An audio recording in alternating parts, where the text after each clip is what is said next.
अंधेरीच्या सगळ्या युवांनी मतदान करायला उतरलं पाहिजे आणि जेणेकरून मतदानाची टक्केवारी वाढली पाहिजे। त्यासाठी युवांनी मतदानासाठी उतरलं पाहिजे।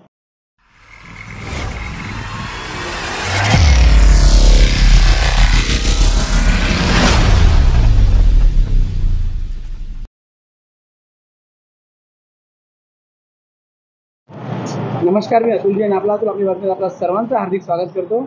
आज आपण काही लोकांशी बोलूया की विधानसभेची निवडणूक ही कशी होणार आहे आणि त्याच माध्यमातून अंधेरी पूर्व विधानसभा ही अत्यंत गाजलेली विधानसभा आहे आणि ज्या पद्धतीने या ठिकाणी उमेदवार श्री मुरजीभाई पटेल यांचं जे काम आहे यासाठी लोक उत्सुकता जे दाखवतात मतदानासाठी हे सुद्धा आपण जाणून घेणार आहोत। आपल्यासोबत कैलाश यादव जी आहेत, आपण त्यांच्याकडे जाणून घेऊ। कैलाशजी, तुमचं काय मत आहे ज्या पद्धतीने विधानसभेची निवडणूक आहे? सगळ्यात पहिलं तुम्ही मतदान करणार का? 100% मतदान करणार।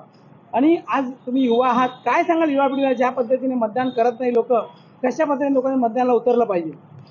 सर्व लोकांना, अंधेरीकरांना मी सांगू इच्छितो की अंधेरीच्या सगळ्या युवांनी मतदान करायला उतरलं पाहिजे आणि जेणेकरून मतदानाची टक्केवारी वाढली पाहिजे।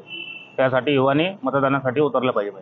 ज्या पद्धतीने मागच्या 40 वर्षामध्ये एकनाथ शिंदे साहेबांनी काम केलं त्याच पद्धतीने आज आपण बघत असाल की अंधेरी विधानसभेत मुरजीभाई पटेल यांना तिकीट मिळालेलं आहे विधानसभेचं आणि ते सुद्धा आमदारकीसाठी उभे आहेत, उमेदवार म्हणून आहेत। आणि त्याचसोबत समोर शिवसेनेच्या उबाटाच्या ऋतुजा लटके मॅडम आहेत। तुमची पसंती कोणाला आहे? आमची पसंती मुरजी पटेल काका यांना आहे। का, असं विशेष काय आहे त्यात? 20 वर्षापासून ते अंधेरी विधानसभेमध्ये भरपूर काम करत आहेत। अच्छा, लोकांच्या गोरगरिबांची सेवा करत आहेत 20 वर्षापासून आणि त्यांना ही संधी भेटली। त्या संधीचं लोक नक्कीच सोनं करतील आणि त्यांना आमदारकी म्हणून निवडून देते। तुम्हाला काय वाटतं की मुरजी पटेल काका आमदार झाल्यावर काय असं विशेष करतील? सर्वात प्रथम तर अंधेरीची जी ट्रॉफिकची समस्या आहे ती सोडवण्याचा ते 100% प्रयत्न करतील आणि 100% सोडवतील पण।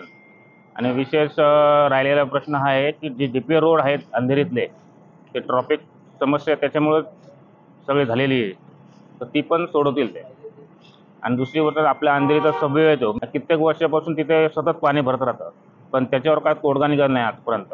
20-25 वर्ष आम्ही बघत आलो की हर वर्षी तिथं पाणी भरतं, पण तिथं लोक म्हणजे तिथं त्याचे आमदारकीमधून आमदार म्हणून तिथं कोणीच काय त्याची हे करत नाही आहे, तर ते सतत तिथं पाणी भरत राहतं। मला वाटतं हे तिथं काका आमदार म्हणून निवडून आल्याच्यानंतर ते 100% ते पाण्याचा प्रॉब्लेम सॉल्व्ह होईल।